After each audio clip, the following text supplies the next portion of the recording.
Nos vies sont rythmées par les heures de travail, les heures de pointe, les heures d'études, les rendez-vous médicaux, les courses, l'entretien de la maison, s'occuper des enfants. Ouf! Comment pouvons-nous trouver du repos dans une agitation pareille? Viens et tu verras. Rendez-vous samedi à 2h, 11h et 21h avec nos 3 animatrices, animateurs et leurs invités pour une belle heure de partage, musique et réflexion. Salut et bienvenue au Culte Espoir. C'est merveilleux de te retrouver ici encore une fois pour ce nouveau Culte Espoir. Ça fait plaisir d'avoir ton soutien, cher auditeur, et de lire aussi quelques commentaires que tu nous laisses sur YouTube. J'espère que tu vas bien et que tu vas apprécier l'émission d'aujourd'hui. Nous sommes en équipe avec Amandine et Marina. Bonjour mes chers coéquipières. Bonjour, ça fait plaisir de se retrouver. C'est très bien, bravo. Tant mieux que vous êtes là. Vous allez bien, vous êtes au taquet. Trop content d'être avec vous. Ça fait plaisir. Et ensemble, nous accueillons notre invité spécial, Kaique de Carvalho. Sois le bienvenu. Merci beaucoup. C'est un plaisir d'être ici. Merci d'avoir accepté. Kaique, tu étudies la théologie dans un magnifique campus pas loin de Genève. Tu es marié à une belle femme et tu as la chance d'être brésilien. Ça, on l'attendait. Tu te sens un peu exclu là tout d'un coup? Voilà. Non, mais dis-moi, qu'est-ce que tu pourrais avoir d'autre? Qu'est-ce que tu pourrais souhaiter d'autre dans ta vie? Vraiment rien. Tout Plus va rien. Bien. Vraiment, le campus, il est très beau. Ça vaut la peine de passer pour visiter. Vraiment, je suis bien marié. Et vraiment, je suis brésilien. Et voilà. Est-ce que tu aimerais ajouter autre chose? Non, je pense que il n'y a pas beaucoup d'autres choses. Je suis ancien dans une petite église à Genève. Ça veut dire quoi être ancien? Un ancien, c'est une personne. T'es pas très vieux, quand même. Ouais, voilà, c'est ça. Ça fait bizarre de dire ancien, mais je m'habitue moi aussi. Mais c'est une personne qui doit accompagner les gens dans l'église, les membres et les visiteurs et tout ça. Donc, ça fait un petit moment que j'y participe là-bas. On est une trentaine de personnes à chaque samedi. Mais c'est sympa. On existe depuis 2019. Donc, c'est une jeune église. Ouais, c'est une jeune église. Trop chouette. On est à Schenbourg. Pas loin d'ici. Pas loin d'ici du tout. Ouais, voilà. Chouette. Et dis-moi, aujourd'hui, tu vas parler de quoi ici dans cette émission? Aujourd'hui, je vais parler du repos, l'importance du repos dans une histoire biblique, de l'Ancien Testament, dans une personne qui on voit pas trop les repos dans sa vie, mais quand on regarde l'histoire, il y a bien le repos qui est présent dans son histoire. Alors, on va parler du repos, un thème que j'aime bien. Vous? Ouais, oui, ça va. Ça vous dit de vous reposer un petit peu? On est d'accord. Tout à fait. On fait une pause. Alors, c'est vrai, Kaique, nous vivons dans une société qui ne s'arrête jamais. C'est tic-tac, tic-tac, tic-tac. Et Dieu savait depuis le début qu'il fallait mettre quelque chose en place pour nous ressourcer. Et nous avons besoin de nous reposer, nous avons besoin de nous ressourcer, prendre un petit temps une petite pause. Alors, chers auditeurs, reste avec nous. Je suis convaincue que cette émission va te plaire. D'ailleurs, je suis allée dans les rues de Genève pour savoir ce que le peuple pense du repos. C'est parti pour le micro-trottoir. Quand on parle de pause, de repos, ça te fait penser à quoi? À dormir. Alors, c'est arrêter ce qu'on est en train de faire habituellement pour faire autre chose, quelque chose d'agréable, où on n'a pas trop besoin de réfléchir, on fait une pause dans la tête. Qu'est-ce que tu fais à ce moment-là? En fait, ça peut être faire du sport. Finalement, c'est aussi une pause. Même, c'est peut-être pas du repos, mais c'est une pause. Ou lire un livre. Ou dormir. Vider son esprit, se recentrer sur des choses importantes. Alors pour moi la pause c'est faire un break, c'est tout laisser de côté, que ce soit le privé, le professionnel, c'est vraiment me recueillir pour moi, c'est un recueil pour moi, pour vraiment me recentrer sur moi-même et me reconnecter aussi avec le Seigneur. Donc, c'est là où je prends du temps pour moi et je pense que c'est important. La pause, c'est quand tu t'arrêtes un moment après avoir travaillé. Tu t'arrêtes pour prendre un petit peu de détente et puis pour pouvoir mieux repartir. Et qu'est-ce que tu fais pendant ta pause? En général, bien sûr, quand on est au travail, pendant la pause, on mange, on papote avec les collègues, ou bien on va se mettre un petit peu à l'écart, on respire, on regarde la nature, puis on se détend, et puis pour mieux repartir. Pause, pour moi, ça dépend des moments. Il y a des moments où quand je suis très occupé, c'est-à-dire que pris beaucoup d'activités, la pause, ça veut dire c'est faire un petit arrêt par rapport à ce que je fais. Donc pour un repos physique aussi de l'esprit, pour retrouver de l'énergie pour continuer. Mais parfois, ça dépend aussi, c'est que c'est un changement d'activité. Donc ça ne veut pas dire je suis assis au canapé, c'est pas moi de temps en temps, mais que je fais autre chose. Donc pour moi, c'est aussi une forme de transition, la pause. Quand on parle de pause, de repos, ça te fait penser à quoi? Je sais pas, reposer avec ma famille, de faire des films avec ma mère ou ma tante, je sais pas, un peu comme ça. Pour moi, le repos, c'est vraiment un moment de rester dans le calme, arrêter tout ce qui nous distrait de ce qui nous... revenir à ce qui est vraiment central de notre vie. Et pour moi, c'est mon Dieu. C'est ne rien faire, se mettre à part, profiter d'être un peu en reconnexion avec soi-même et avec Dieu. Ça me recentre, ça me permet de penser à l'essentiel et ça me permet surtout de relativiser beaucoup de choses. Alors, pour me reposer, je vais prendre un bon bain avec des petites bougies, une petite musique classique, tranquille, et me vider l'esprit, et après penser qu'au positif. Alors pour moi, la pause ou le repos, c'est peut-être littéralement déjà s'allonger, ne rien faire, se détendre, être à l'aise et peut-être tout laisser, vraiment se détendre en fait, laisser les pensées, cogiter un peu et puis arrêter. Ça peut être aussi s'arrêter un moment, par exemple à bord de chemin et contempler quelque chose. Mais voir, surtout quand il fait beau temps en fait, voir les belles choses, apprendre à les admirer, à les accepter, à en profiter en fait. C'est quoi la pause pour toi, le repos? Le sabbat. Ça veut dire? Le sabbat, c'est vraiment la pause des activités et dans la tête.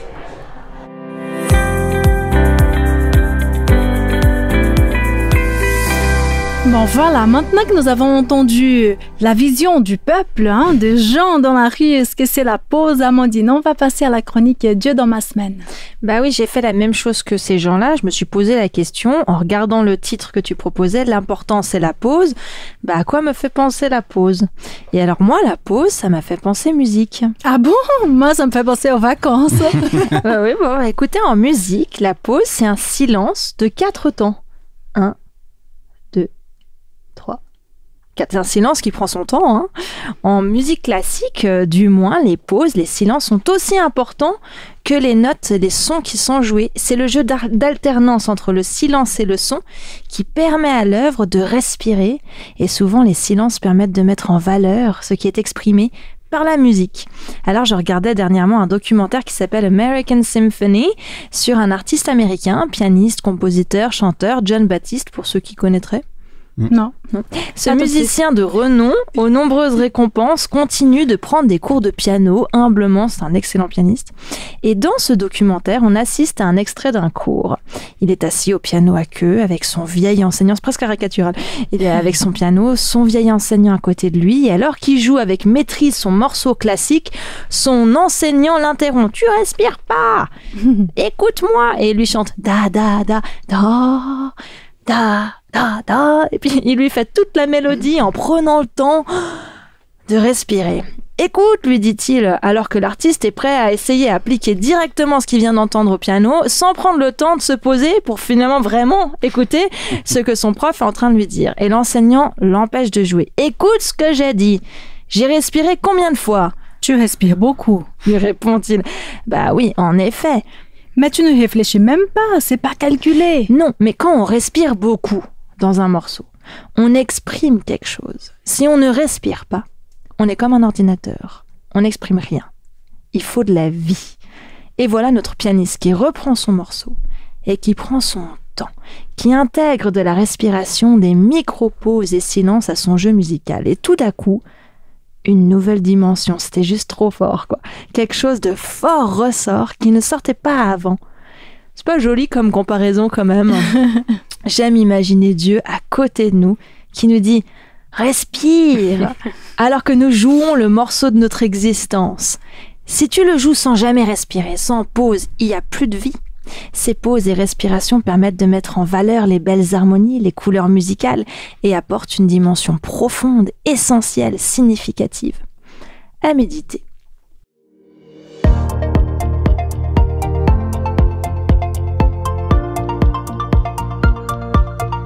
Marina, et dans la Bible, est-ce qu'on trouve un texte qui nous parle du repos? Alors, il y en a même plusieurs, hein. Mais j'ai retenu celui du livre d'Osée, chapitre 15, verset 6, qui dit, c'est Dieu qui dit en fait, je serai une rosée ou comme une rosée pour Israël. Alors tu peux te demander quelle promesse se cache derrière ces 6 mots. Mais oui, c'est tout court. Alors parlons de la rosée.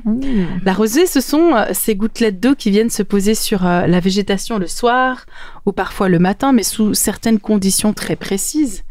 Et la rosée a son importance, elle apporte fraîcheur à la nature, elle apporte des nutriments, elle nettoie les feuilles de toute la poussière qui empêche finalement les porcs de respirer. La rosée vient renouveler la terre et sans rosée sur la terre, le végétal est appelé fondamentalement à mourir.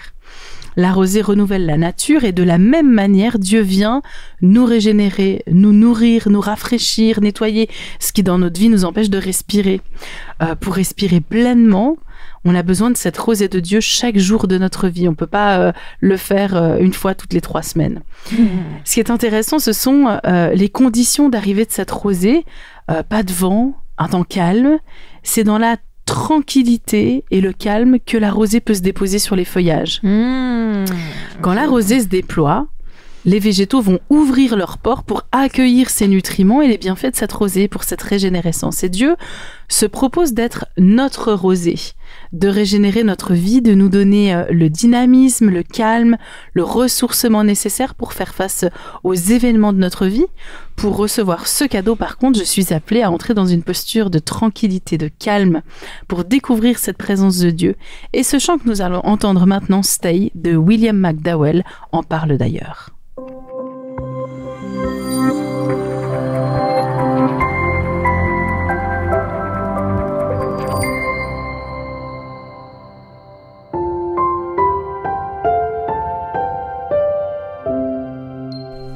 Quelle merveilleuse chanson, Marina. Bravo, t'as super bien choisi, hein?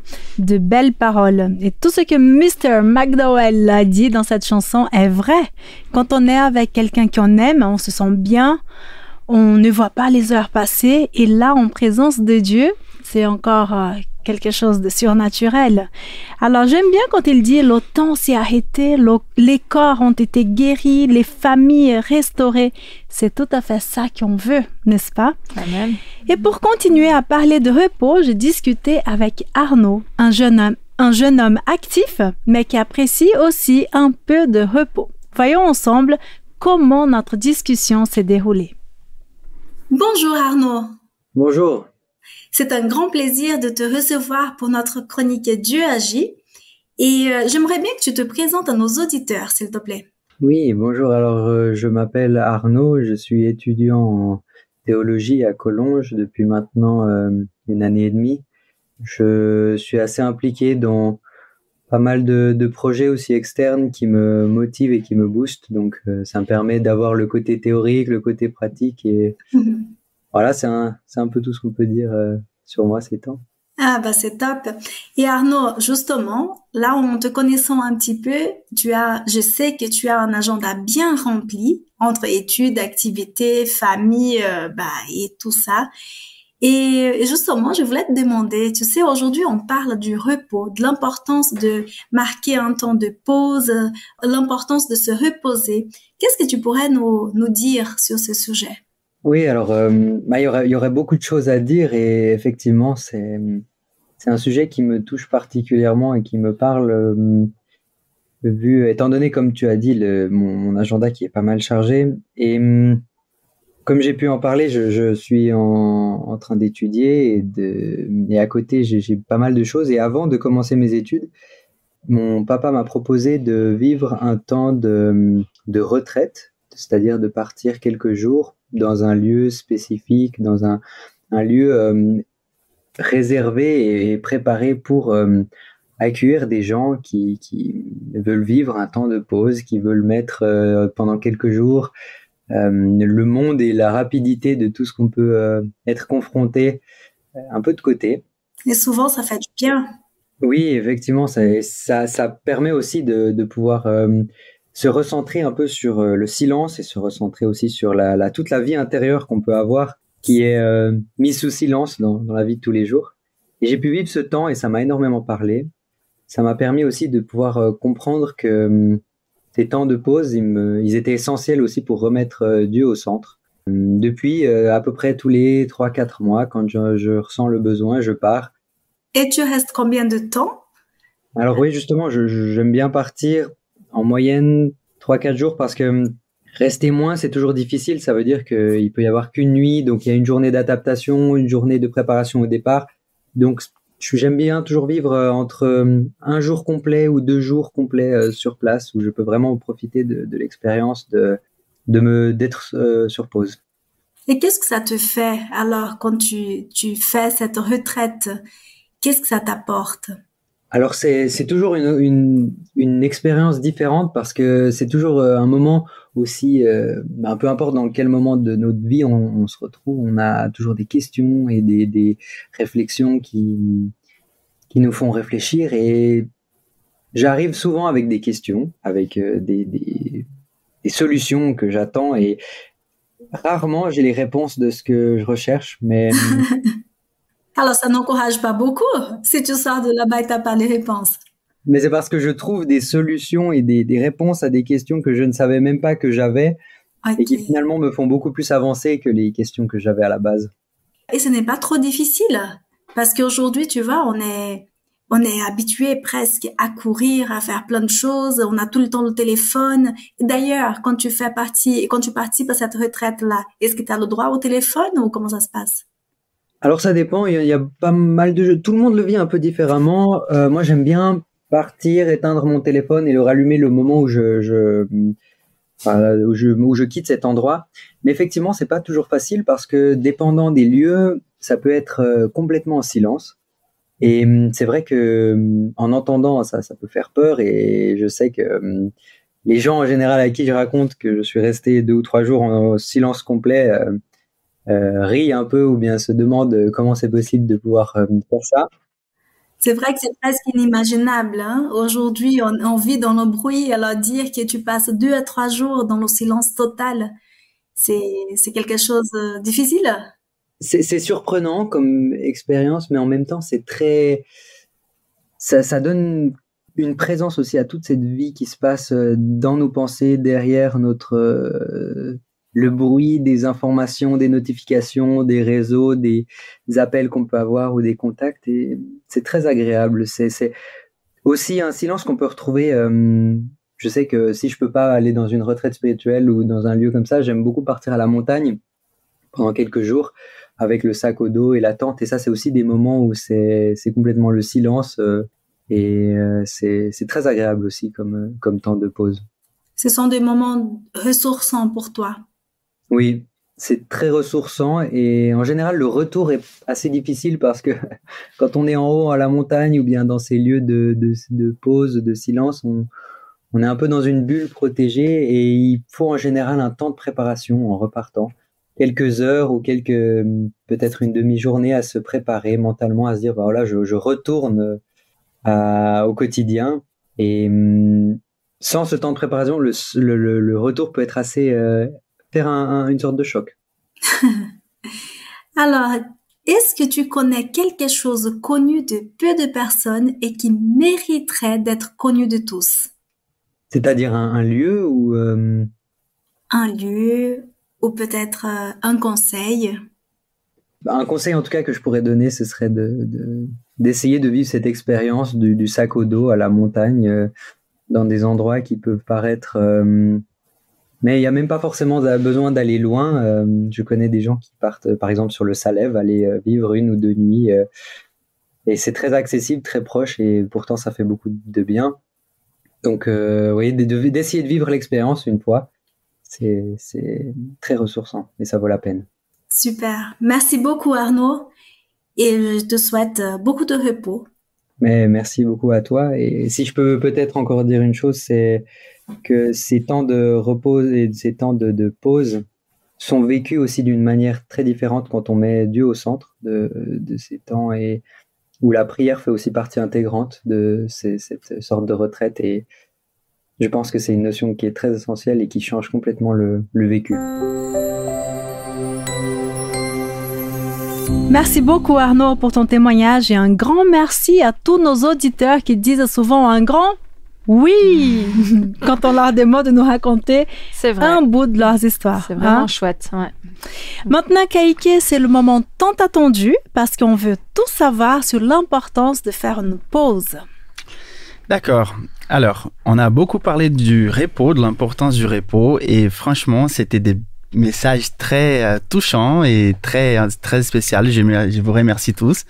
Et notre texte aujourd'hui se trouve dans 1 Roi 19, versets 1 à 8. Amandine va nous lire gentiment ce texte. Merci beaucoup. Tout à fait. Ça se trouve dans l'Ancien Testament. Alors c'est parti. Le roi Akab raconte à Jézabel, sa femme, tout ce qu'Élie a fait et comment il a fait tuer tous les prophètes de Baal. Alors Jézabel envoie un messager dire à Élie, qui est donc prophète de Dieu: demain, à cette heure-ci, j'espère que je t'aurai traité comme tu as traité tous ces prophètes, sinon que les dieux me punissent très sévèrement. Élie a peur et il s'enfuit avec son serviteur pour sauver sa vie. Il arrive à Beersheba, dans le royaume de Juda. Il laisse son serviteur à cet endroit. Puis il marche pendant une journée dans le désert. Il s'assoit sous un petit arbre. Il a envie de mourir. Et il dit: maintenant, Seigneur, c'est trop. Prends ma vie, je ne suis pas meilleur que mes ancêtres. Ensuite, il se couche sous le petit arbre et il s'endort. Mais un ange vient le toucher et lui dit: lève-toi et mange. Élie regarde. Près de sa tête, il y a une galette cuite sur des pierres chauffées et un pot d'eau.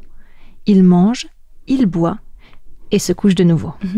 Une deuxième fois, l'ange du Seigneur vient le toucher et lui dit: lève-toi et mange, car tu dois faire un très long voyage. Élie se lève, il mange et boit. Cette nourriture lui donne des forces. Alors il marche 40 jours et 40 nuits jusqu'à l'Horeb, la montagne de Dieu. Merci beaucoup. Alors Élie, il est un serviteur de Dieu, très dévoué à la mission que Dieu lui a donnée. Il vient de vivre un des plus grands triomphes de sa vie dans les chapitres précédents. Je conseille vraiment de lire ces chapitres parce qu'il va nous raconter l'aventure qu'Élie a vécue au mont Carmel face aux prophètes de Baal.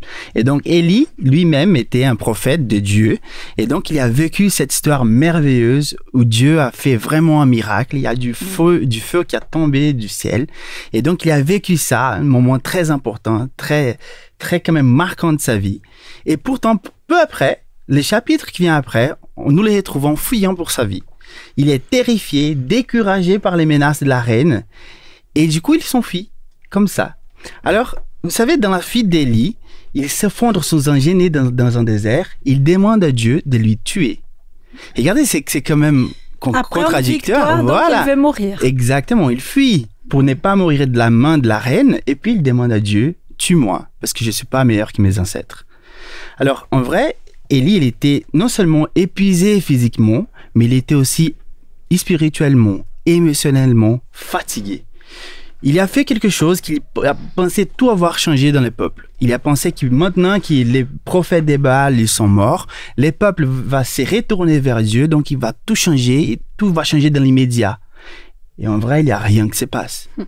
Et du coup, donc, il n'y a rien qui se passe et du coup, il a tout lâché. Parce que voilà, j'ai fait des efforts, je me suis investi, je me suis consacré vraiment à la mission que Dieu m'a donnée. Maintenant, il n'y a rien qui se passe, c'est toute la même chose. La reine maintenant me menace et donc je ne peux plus.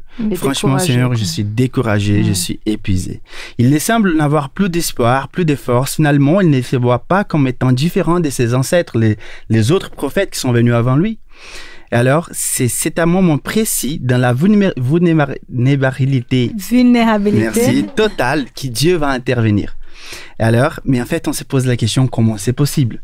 Élie, il passe de l'apogée des aventures avec Dieu, d'un moment extraordinaire pour la vallée de la dépression et du découragement.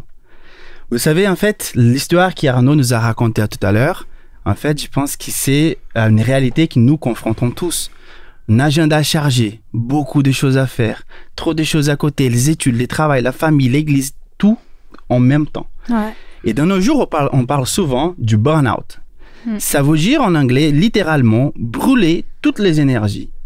Et alors, en raison de cette surconsommation, on se retrouve complètement découragé, fatigué et dans la plupart des cas, malade de manière physique. Alors, nous menons un style de vie, un rythme hebdomadaire éclatant, sans aucune pause, sans le temps pour respirer, pour manger, pour bien dormir. Et tout d'un coup, on se retrouve, on n'a plus de force pour continuer. On veut tout simplement s'arrêter. J'ai des amis qui sont passés par là et c'est un moment très difficile parce qu'on ne sait pas vraiment expliquer, c'est juste qu'il nous manque vraiment l'énergie pour faire quelque chose. Alors, peut-être c'est comme Élie. Peut-être notre histoire, c'est comme celle d'Élie. On vit des grandes choses, on vit des moments spectaculaires dans nos vies professionnelles, dans nos vies des familles. On vit des choses qui sont vraiment marquantes et spéciales et on s'attend que quelque chose change. On s'attend à des grands changements et il n'y a rien qui se passe. Et puis on tombe dans le découragement parce qu'il n'y a rien qui se passe. Ou peut-être c'est même le contraire. On fait des efforts, on s'investit, on travaille, on vient, on fait, on se donne à fond. Il n'y a pas de fruits. Et on ne voit pas le résultat. Il n'y a pas de résultats. Et quand même, on se trouve dans une situation de découragement. Alors, et c'est intéressant parce qu'en lisant le texte, on voit que c'est dans les déserts, encore une fois, la Bible a plein de situations comme ça, qui dans les déserts, Dieu il parle avec son serviteur. Et Dieu il intervient. Et quand Dieu il intervient, on s'attend d'habitude que c'est quelque chose de merveilleux, d'extraordinaire. Dieu qui va diviser la mer ou qui va arracher les sommets de montagne. Et attendez, mais cette fois-ci, il y a quelque chose de différent. Dieu il intervient, mais Dieu il intervient de manière si simple et si discrète qu'en lisant le texte, on risque de ne pas prêter attention. C'est quand même miraculeux l'affaire. C'est quand même miraculeux parce qu'il y a les pots d'eau et la nourriture qui apparaît comme ça. Voilà, c'est bien que tu me fasses à manger, quoi. Mais c'est simple. Et Dieu dit à son fils, viens, bois un peu, mange un peu, dors un peu. Ok, encore une fois, bois un peu, mange un peu parce que le parcours maintenant, ça sera long. Il faut que tu reprennes les forces. Alors, c'est quand même curieux que les textes bibliques soulignent à 2 reprises c'est fait de manger et de boire, c'est un besoin fondamental, mais c'est aussi simple. C'est primaire. Hein, c'est primaire, justement. Et les textes nous disent ça. Et je trouve que c'est marquant que l'auteur qui a écrit les livres Un roi nous a montré ces faits très simples de manger et de boire et de se reposer. Alors, c'est intéressant parce que cette conscience de se reposer, de faire une petite pause, d'avoir une vie saine et de trouver l'équilibre, c'est de plus en plus prêché dans notre société. On a plus et plus de conscience de ça. Si on parle avec les médecins, les psychologues, les pasteurs, ils vont tous nous conseiller de faire une petite pause, d'avoir un break, d'avoir un petit moment pour soi. Et on sait ça. Mais une chose que je trouve que c'est très spécial, c'est que ce dont nous avons besoin maintenant, peut-être plus que jamais, en fait, Dieu, il savait déjà. Il pas seulement il savait, il nous a laissé ces témoignages écrits sur l'importance de faire une petite pause. Alors, c'est intéressant parce qu'en fait, les repos et la nourriture que Dieu a fourni à Élie va lui donner de la force pour marcher pendant 40 jours. Ça devait être quelque chose. Hein. Si c'était un pain, c'était un pain vraiment. C'était du pain complet avec des graines et tout. Il y avait tout là-dedans. Mais c'est intéressant parce qu'en fait, c'est fait d'avoir mangé et d'avoir bu et se reposer va lui donner de la force pour la suite. L'histoire d'Élie ne s'arrête pas ici. Elle va continuer. Il va continuer son travail, sa mission, mais tout cela est possible parce que Élie a pris le temps de boire, de manger, de se reposer. Vous savez, l'histoire d'Élie, c'est en fin de compte un rappel en fait puissant qu'il a marche avec Dieu, qu'il a marche dans cette vie, dans nos engagements professionnels. Il y a besoin d'un temps de repos. La clé de la réussite, il semble en fait que c'est la pause. C'est pas les moments simplement de s'investir, de travailler, de se donner à fond, mais de trouver l'équilibre, les moments de savoir la limite. Maintenant, je dois me reposer. Il faut que je puisse manger, il faut que je puisse boire et bien dormir. Et c'est difficile parce qu'en fait, il semble qu'on a tous conscience de ça, mais on vit quand même une vie qui c'est de plus en plus fatigante, de plus en plus active. On a conscience, mais on pratique pas forcément. Exactement. Et je parle bien ici du repos physique, mais je parle aussi du repos spirituel, émotionnel. Parce que parfois, on fait un tas de choses physiquement, mais notre cerveau, notre pensée est tellement fatigué qu'on n'arrive plus à y faire. Vous savez, moi, je parle de ça, mais moi, je ne suis pas une personne calme du tout. Moi, je suis une personne stressée. J'ai fait beaucoup de choses en même temps et j'ai appris petit à petit vraiment à pouvoir me reposer, à trouver l'équilibre, qui c'est pas du tout évident. Dieu, il ne nous appelle pas pour nous épuiser, en fait. Dieu ne fait pas cet appel dans la Bible. Il nous appelle pour trouver un équilibre sain entre nos engagements terrestres et les soins de l'être humain. Parce que derrière tous nos objectifs, derrière toutes les missions que Dieu peut nous donner, il y a un être humain qui a besoin d'être soigné. Alors, ces repos nous permettent souvent de puiser la force nécessaire pour continuer, pour faire les trajets, pour aller jusqu'au bout. Et remarquez bien que quand Élie il s'élève, il va jusqu'au bout, il va marcher 40 jours. Il va arriver à Horeb et il va porter son cas à Dieu. Et à ces moments-là, il va parler avec Dieu. Donc la nourriture, la force qu'il a appris, ça lui donne la force pour les prochains rendez-vous. Et les prochains rendez-vous, c'est avec Dieu. À ces moments-là, je trouve très intéressant en fait que Dieu, il va se révéler à Élie.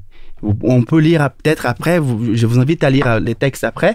Et les moments que Dieu il va se révéler à Élie, il y aura un feu, il y aura après un tremblement de terre. Et Élie regarde, il ne voit pas Dieu dans les tremblements de terre, pas non plus sur le feu. Et juste après, il y a un petit vent tout doux qui passe devant Élie. Et là, Élie il entend la voix de Dieu. Donc encore une fois, ou peut-être on s'attend que Dieu va se révéler d'une manière spectaculaire, fantastique. Voilà, il se révèle dans les vents, tout tranquille. Et on entend la voix de Dieu à ces moments-là. Alors, comme j'ai dit, moi, je suis une personne très active, très stressée. J'ai fait 3, 4, 5, 6 choses en même temps. Mais petit à petit, j'ai appris à écouter la voix de Dieu. Pas seulement dans les moments de grandeur, où nous sommes nous-mêmes dans nos monts Carmel, vivant des victoires, mais peut-être aussi là où on a besoin du repos et Dieu souffle ces repos dans notre âme, de notre pensée. Alors que ces temps de pause deviennent pour nous une fenêtre sacrée en fait, parce que non seulement pour la récupération physique et mentale, mais pour aussi se retrouver avec Dieu, pour trouver où Dieu veut qu'on en aille après, parce que Dieu a donné la direction, vient après. Et alors, ces prochains rendez-vous, c'est toujours avec Dieu.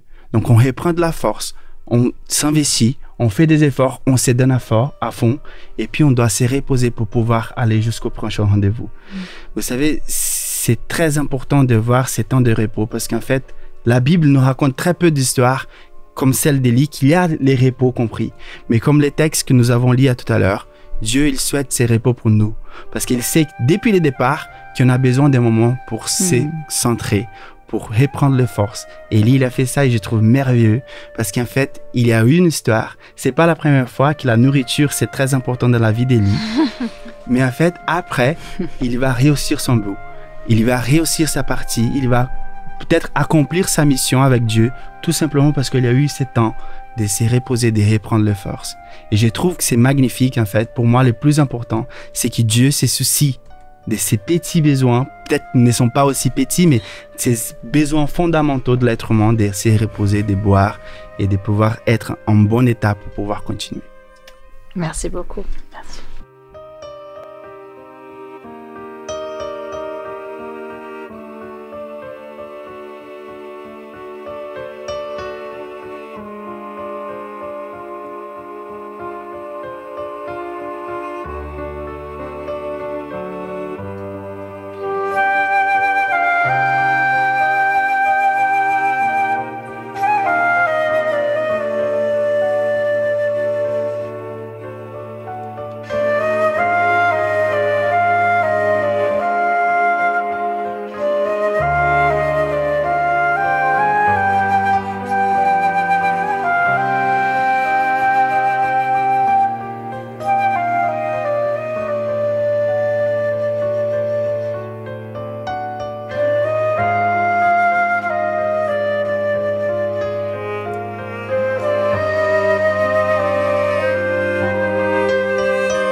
Salut, ici tu es au Culte Espoir et aujourd'hui on parle de l'importance de faire une pause, de prendre soin de soi, de se recentrer, se ressourcer. Alors les amis, ici autour de cette table, comment situez-vous par rapport au sujet du jour? Moi ça me parle beaucoup, c'est vrai que je suis aussi quelqu'un de fort occupé dans ma vie entre le travail, la radio... la famille, les loisirs, la musique, enfin tout ça. Et c'est vrai que c'est toujours un grand défi pour moi de trouver cet équilibre difficile entre faire des choses qui me plaisent et pour lesquelles aussi j'ai le sentiment de servir Dieu et m'épanouir, hein, bien sûr.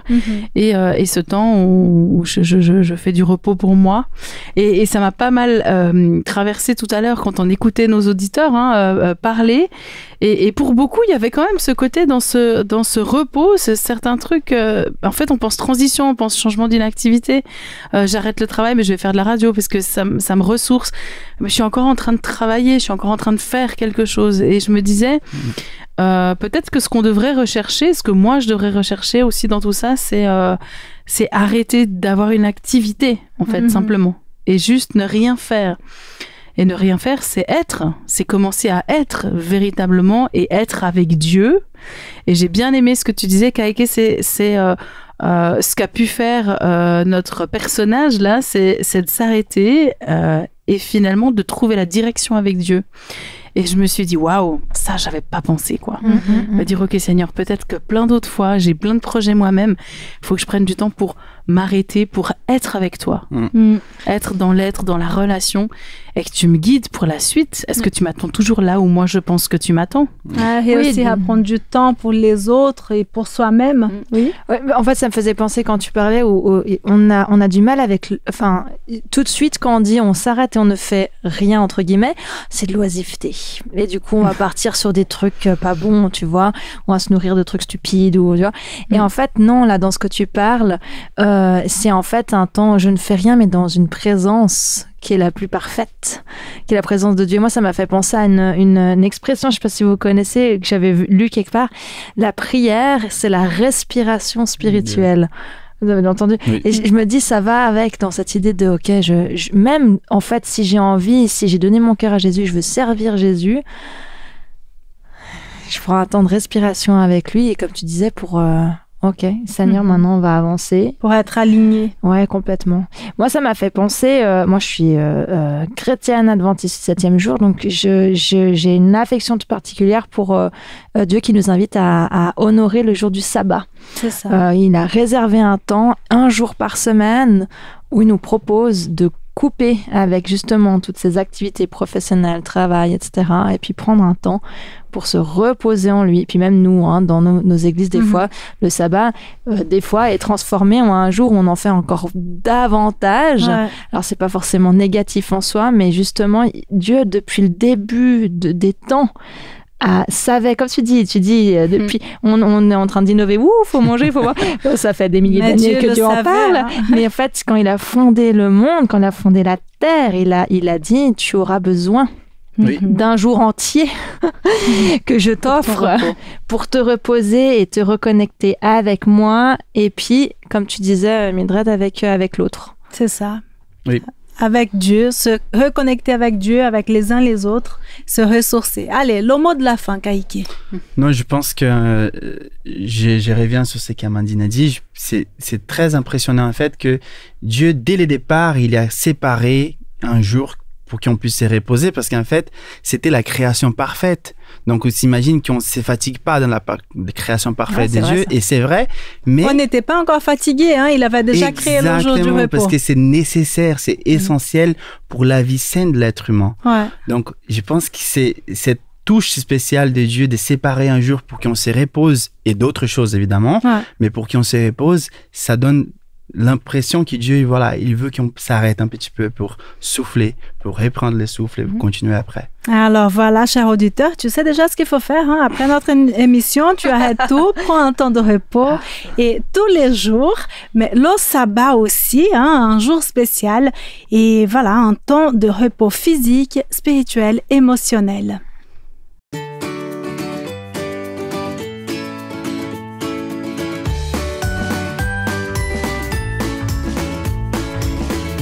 Alors, Kai, tu es étudiant de théologie, tu souhaites être pasteur. Alors, c'est pas un choix d'études anodin, ça, non. Et puis, je suis intriguée par ton choix de thème, parce que pour moi, ce genre de thème, peut-être je me trompe, hein, mais il y a toujours un lien avec quelque chose qu'on a vécu. C'est pas anodin.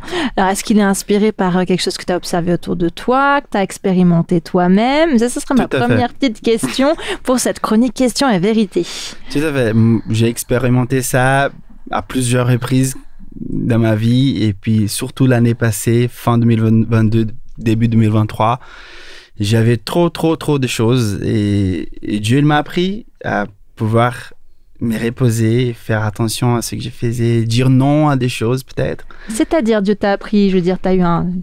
il a dit mon Dieu enfant. Dieu t'a téléphoné, il a envoyé un WhatsApp, comment il a fait? Dans mon cas, c'était vraiment un cas de santé, parce qu'en fait, je faisais tellement trop que je parlais avec les médecins et psychologues, je vais faire un burn-out. On m'a dit ça, et puis là, c'était peut-être les messages que j'avais besoin d'entendre. Une prise de conscience, Une prise de conscience de la part de Dieu, peut-être, pour que j'arrête un petit peu. Et donc, j'ai coupé certaines choses pour pouvoir vivre d'une manière plus saine. Et j'ai appris ma leçon, je pense. Fallait lever le pied. Et alors, pendant ce temps de repos, tu as parlé de manger, tu as parlé de boire, tu as parlé de faire dodo. Est-ce que... boire de l'eau, hein. Dans ces heures, chouette programme quand même. C'est un peu l'hibernation, en fait. Ouais, moi, je trouve ça pas mal, mais je me demandais, est-ce que dans ces temps de repos, ça t'arrive d'écouter de la musique chrétienne? Oui, ça m'arrive. Ça m'arrive. Moi, je suis une personne très musicale, disons. Pour étudier, pour faire tout ce que j'ai fait, j'aime bien écouter de la musique. Et ça fait partie de mon, disons, mon temps de repos, de mettre une petite musique calme pour pouvoir me centrer. Et là, imaginons notre auditeur, notre auditrice, elle a envie de faire un temps de repos. Tu aurais une musique à lui suggérer en particulier, un chant chrétien, quelque chose? Je pense que ça change. On a ça dépend des saisons. Voilà, ça dépend des saisons. Mais en ce moment, il y a une musique qui s'appelle Merci Jésus, qui m'interpelle beaucoup par ses paroles. Elle dit merci Jésus parce que tu m'as délivré, parce que tu m'as sauvé. Et cette musique inspire en moi vraiment un désir de souffler un peu, parce que je sais que Jésus, il est avec moi, qu'il m'a délivré déjà. Et donc, j'aime beaucoup cette musique, même pour les temps de repos. Et je me demandais, est-ce que dans tes temps de repos, on parlait tout à l'heure de la respiration qui était la prière. Est-ce que toi, tu as expérimenté aussi la prière dans les temps de repos?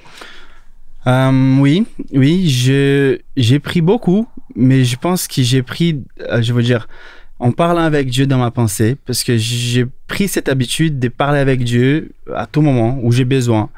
Et donc, pour les moments de repos, je trouve que c'est important, parce que c'est un moment où moi, personnellement, je me pose, je reste tranquille, centré sur moi. Et pour moi, c'est inévitable de commencer à parler avec Dieu à ce moment-là. Donc, j'ai commencé à lui raconter ma vie, mes problèmes, mes défis, mes bonheurs aussi. Et donc, ça fait partie de mes habitudes. Dès que ça dépasse un certain moment que je suis tranquille, posé, centré, je commence à parler avec Dieu. Et tu nous as évoqué une histoire dans la Bible qui parle de repos. Enfin, en fait, finalement, on se rend compte qu'il parle de repos. Est-ce qu'il y a d'autres histoires dans la Bible qu'on pourrait explorer, ou toi que tu as déjà exploré, qui parlent de repos? Dans la Bible? Ouais, dans la Bible. Alors, je pense beaucoup, quand on parle du repos, je pense déjà à la création, à la question du samedi qui a été créé pour le jour du repos déjà. Donc là, c'est dans la Genèse, allez voir au tout début de la Bible. Exactement, Genèse 1 et 2, c'est bien clair là-bas. Mais je pense aussi à Jésus, parce que Jésus, pas forcément, peut-être l'inverse, Jésus, il a passé des journées chargées, faisant des miracles et tout ça. Mais à certains moments, en Matthieu chapitre 11, le verset, je pense, 28 à 30, il y a un moment où Jésus dit « Venez vers moi, vous qui vous êtes fatigués, et je vous donnerai du repos. » Et pour moi, c'est spécial parce que c'est Jésus lui-même qui dit « Attendez, si vous êtes vraiment fatigué, venez vers moi, je vais vous soulager, je vous donnerai du repos. » Et plus tard dans la Bible, on va voir que les repos de Jésus, des dieux, n'est pas seulement ces repos physiques, mais c'est aussi cette tranquillité spirituelle, émotionnelle. Et ça, tu peux en témoigner, tu l'as vécu dans ton propre parcours? Oui, à plusieurs reprises aussi. Comme je dis, je suis une personne un peu stressée. Mais il y a eu... On dirait pas. Mais il y a eu un épisode que ça m'a marqué. j'avais un événement avec la jeunesse de notre région, de l'église adventiste. Les jours avant, j'avais une prédication, j'avais la semaine des cours. Dans cette semaine des cours, j'avais 2 contrôles, plus un travail à rendre. Tout s'enchaînait. Tout s'enchaînait, j'étais vraiment dépassé. Et je me suis mis à faire ça. Et j'ai travaillé la nuit. Donc, j'ai travaillé pendant 3 jours d'affilée la nuit. Les jeudi, j'étais épuisé, je n'avais plus de force pour faire quoi que ce soit. Avec tout ça à préparer encore. Et donc, j'ai commencé à faire les choses. Et j'ai fait 1 ou 2 choses, 3 choses. Et tout d'un coup, il y a mon épouse qui vient. Attends, mais il fait une journée merveilleuse des soleils. Viens avec moi, on va se reposer un peu sous les soleils. Non, j'ai pas le temps, je peux faire. Elles sont sages, ces épouses. Ah ouais, qu'est-ce que les frères sont leurs femmes, les hommes. Exactement. Elle m'a obligé un peu. Et je suis allé, on a mis un tapis par terre. Et je me suis aperçu que j'allais m'endormir. Et j'étais énervé contre moi-même parce que je peux pas m'endormir, j'ai des choses à faire encore. Et à un certain moment, j'étais tellement posé sur le soleil que j'ai accepté et j'ai m'endormi. Et une chose merveilleuse, c'est qu'on a dormi quand même pendant 1h30, je pense. Et quand je me suis réveillé avant mon épouse, et tout d'un coup, j'ai fait un rêve. Et j'ai rêvé de la prédication que je devais faire le samedi prochain. Et donc, je me suis réveillé et j'ai écrit dans 10 minutes peut-être la prédication avec le début, le milieu et la fin. Parce que j'ai eu l'opportunité de me reposer. Je pense que Dieu m'a donné ses cadeaux. Voilà, c'est ça. Merci infiniment pour ce que tu viens de nous partager. Et toi, cher auditeur, comment ça résonne chez toi? Qu'est-ce que tu aurais répondu à mes questions? Prenons un temps de respiration avec Dieu maintenant. Pour prier, libre à toi de fermer les yeux, de te mettre dans une position qui t'invite au recueillement, à l'écoute et à la confidence. Prions. Notre Père, merci beaucoup parce que tu nous as donné l'opportunité de se reposer, de trouver l'équilibre dans cette vie qui peut-être c'est une vie active, une vie de folie, des choses à faire. Et tu nous invites à nous reposer, pas seulement physiquement, mais aussi émotionnellement et spirituellement. Seigneur, c'est pas facile à trouver cet équilibre. Mais si je peux te demander une chose, c'est de nous donner la sagesse pour qu'on puisse y arriver, pour qu'on puisse trouver ces moments d'équilibre et de vivre d'une manière saine et de te retrouver à chaque jour dans notre vie. Merci beaucoup parce que tu prends soin de nous, même dans les petits détails comme notre santé mentale et physique. Amen. Amen.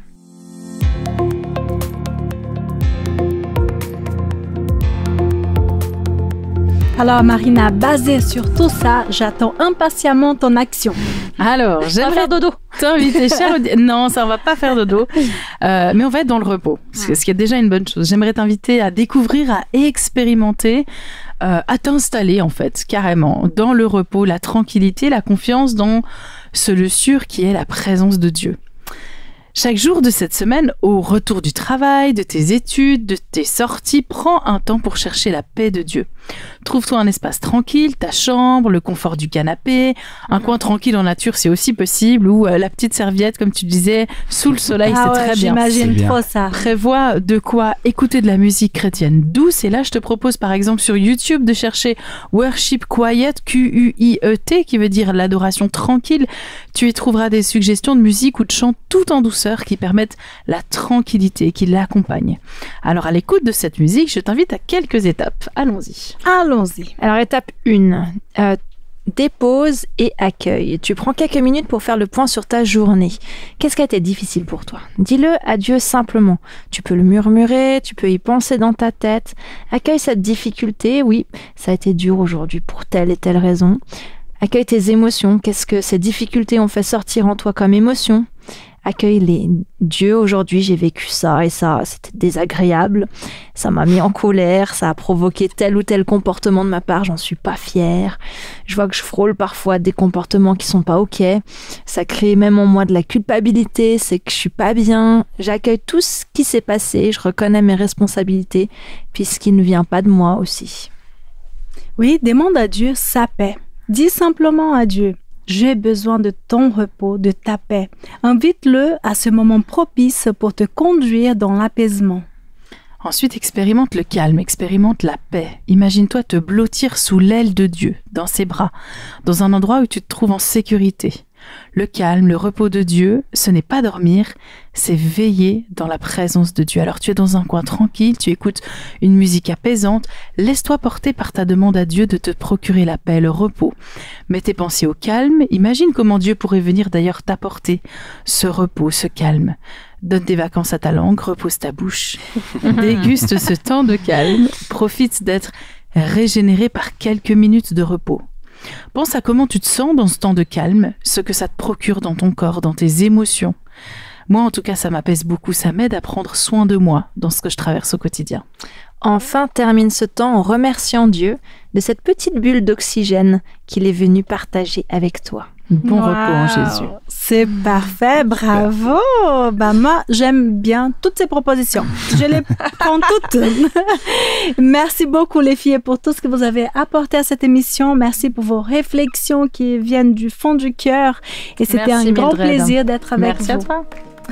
Kaike, nous te remercions aussi d'être venu. Merci d'avoir partagé ce thème si important, si intéressant pour chacun de nous au quotidien. Et que Dieu continue à tes côtés et qu'il t'inspire dans ton chemin. Merci beaucoup. Et il est vrai que le corps humain est très fort et résistant, mais, chers auditeurs, n'oublie pas, nous avons besoin de repos pour reprendre de force. Alors, je te souhaite une bonne réflexion et du repos de manière équilibrée, du repos physique et du repos de l'âme. Prends du temps avec Dieu pour te ressourcer. Belle journée à toi et à tout bientôt.